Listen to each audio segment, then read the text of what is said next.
Since the last time Pittsburgh won a playoff game, won a Super Bowl, went to the shits, fired their Super Bowl winning coach, hired another one, and went to 2 Super Bowls and won one.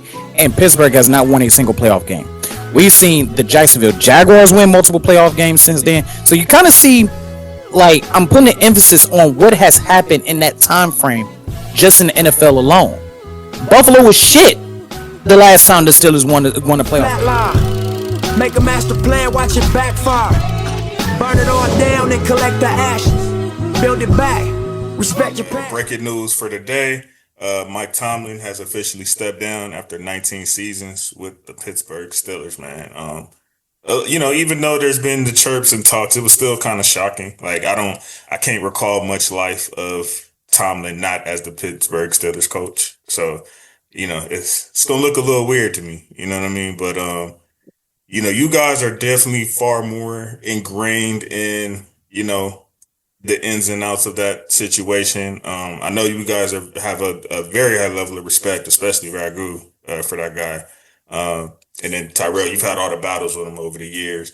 So, just talk to me, y'all thought process as soon as you hear the news, man. What comes to mind for you? OG, you heard it more recently than me, so go ahead. So first, all right, good looking. First thing that came to mind, man, was he stopped coaching for now, having never had a losing season. That was the first thing I thought. And then it's what JC said, man. He's, I'm gonna get on out of here. I ain't gonna give you guys the dignity to, say you fired me. Maybe it's a little bit stale message. You know what I mean? When you've been in a place for a long ass time, kind of like over in the Baltimore situation.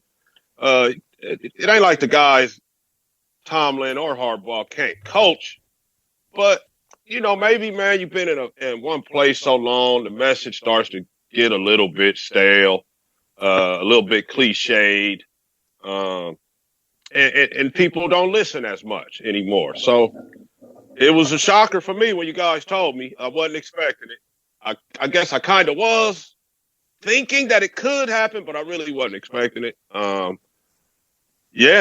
New era, man. Harbaugh out in Baltimore and Tomlin out in Pittsburgh. It's right now. That's really all I got. Three AFC North coaches gone. And Zach Taylor survived. Oh, Stefanski too, yeah. And Zach Taylor survived. How about that shit, right? Zach Taylor. And that's only because the way that the Browns, I'm saying Mike Brown and his family, do business is they don't really like buying out coaches and players, man. So they're cheap. They don't like wasting the money. If they signed you to the contract, they'll probably let you finish. Yeah. But Zach surviving out of those 4 coaches is crazy. That is like. But to be fair, in recent memory, he is the most recent one to go to the Super Bowl. Maybe that helps a little bit. That is true. Also, what I want to say, Ragu, about our comment as far as not giving the dignity to fire him. I also had an epiphany while you were saying that maybe this could have been a thing where Pittsburgh came to him and kind of was like, you know what, out of respect for what you have done for this franchise, we will not put it in the tabloids that we fired you. However you want to walk away from this or however you want this to be worded, we'll give you that respect to where we'll do that. That I feel like that's a possibility. The way that we had talked about Pete Carroll. Like, first off, you're fired. From Seattle. but out of respect for like Mike, you're fired. But yeah. We'll say you came to us. Yeah, exactly. We'll say you came to us. However, we'll give you that respect. You've never had a losing season. And we do have, again, talking about a franchise who doesn't even fire coaches for real. You know what I'm saying? So it's like, they haven't fired a coach since the Vietnam War. And I think I personally think it's a huge possibility that they did him a solid of being able to walk away however he wanted to walk away from it. But you were not coming back to coach next season, regardless. Yeah. You know what, man? You're probably right. It's probably, as soon as they sit down, okay, Mike, we don't want you back, but how do you want to handle it? You know what I'm saying? We'll give you that respect. It could have been that. And I respect that. I respect that. That's solid if that is what they did. It is a lot different. Regardless, it is a lot different. Regardless of how we try to spin it or what we try to say, it looks a lot different when the headline says he stepped down versus Mike Tomlin fired. Let's be for real. Yeah. And let's be honest. Some coaches deserve for the language to say exactly he got fired. There you go. There you go. A guy like Mike, he didn't really, he went to he's coming off a 10-7 playoff game. You know how many teams would kill to have that success right now? I'm probably looking at a couple right now. Man, please tell me about it. So you don't fire guys like that. You let guys like that decide 100%.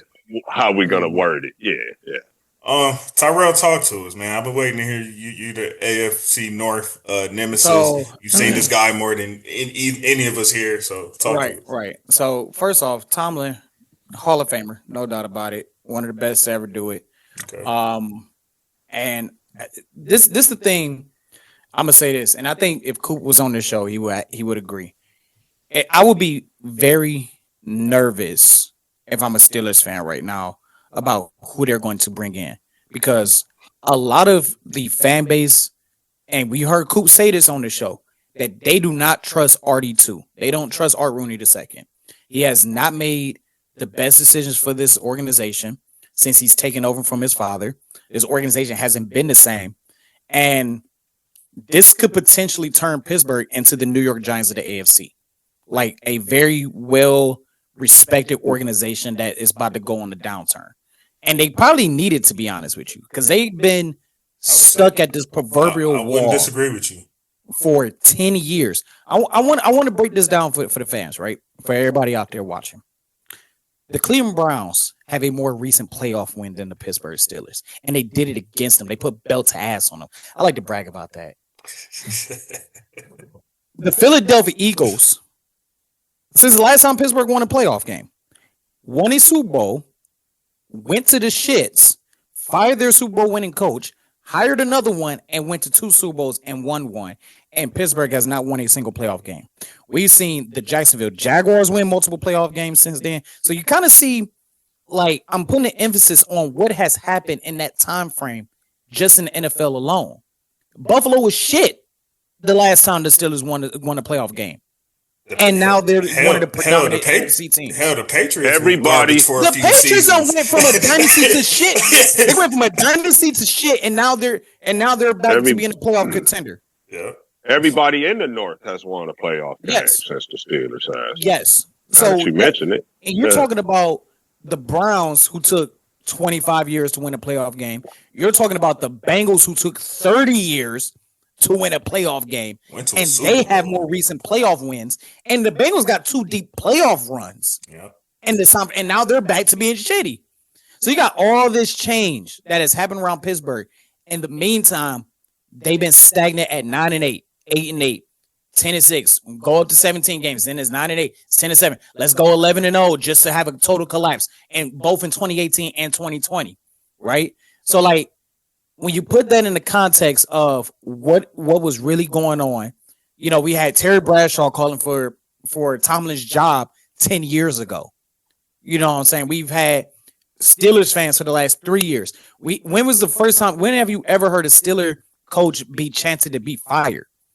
You get what I'm saying? And it's much worse than what the national media is looking at. To be honest, I have a hard time remember hearing any coach have a chance to get Thank you. This is an organization that has not fired a coach since the Vietnam War. This is an organization that has not fired a coach since Nixon was in his first year as president of the United States in his first term.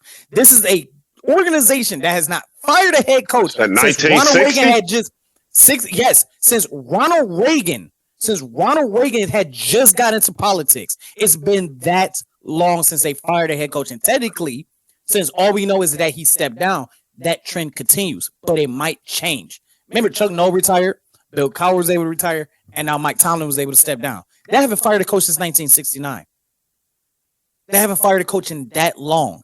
They've had 3. This is their 4th head coach since then. This is their 4th coach. So this is a bigger deal.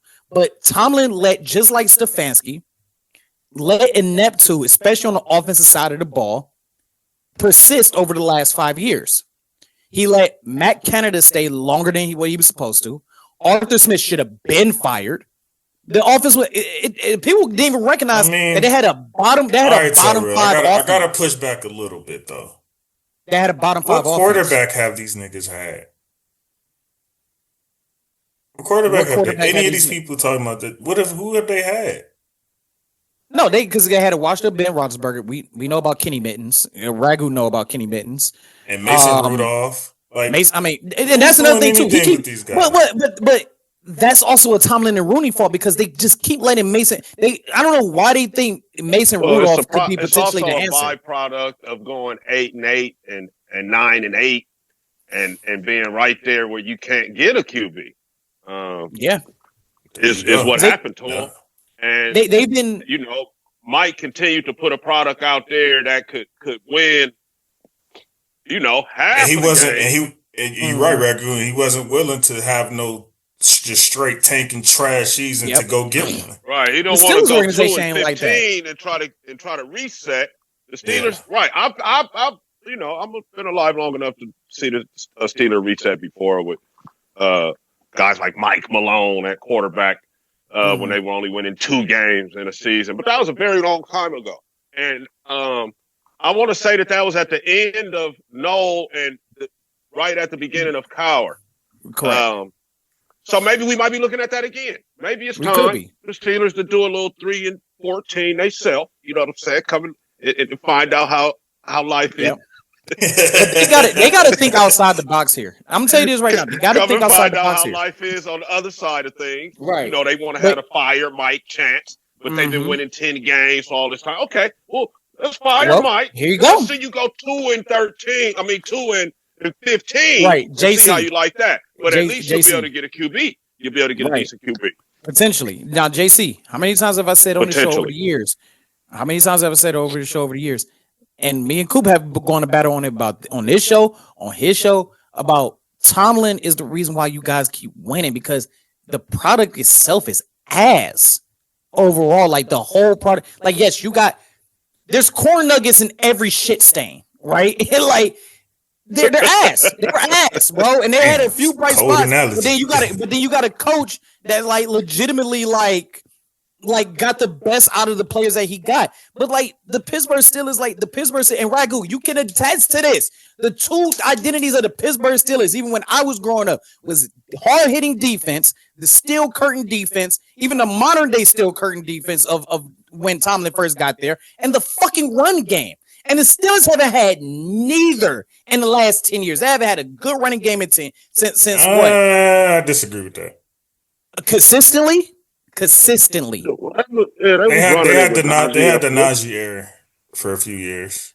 They always wanted to get rid of Najee too, but I felt Najee was a good running back for them, bro. That's why the Chargers paid him. He absolutely was, real. He was. Okay, so I'll give y'all Najee Harris. Outside of that, who else? But you're right. The identity of the Steelers largely has not changed in 40 years. For your whole life, Ragu. Let's be real. Yeah.